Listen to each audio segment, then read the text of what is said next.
Hey everyone, Isabel here, and welcome back to Isabel Diaries. Today, I'm out biking, chasing the sun kahit winter pa dito sa Belgium. The weather's warming up, kaya perfect time for a peaceful ride.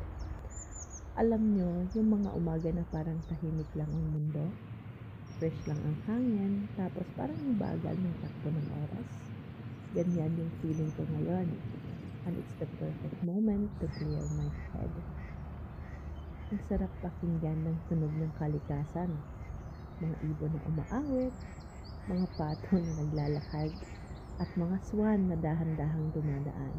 Parang it reminds me to stop and appreciate the little things in life.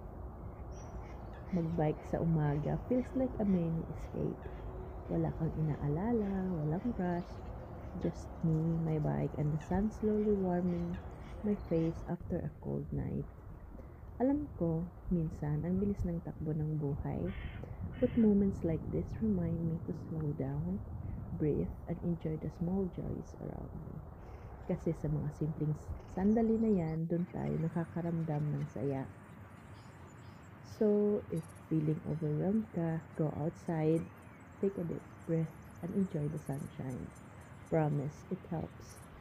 Thank you for joining me today, and I hope you find your own moment to enjoy life's little pleasures.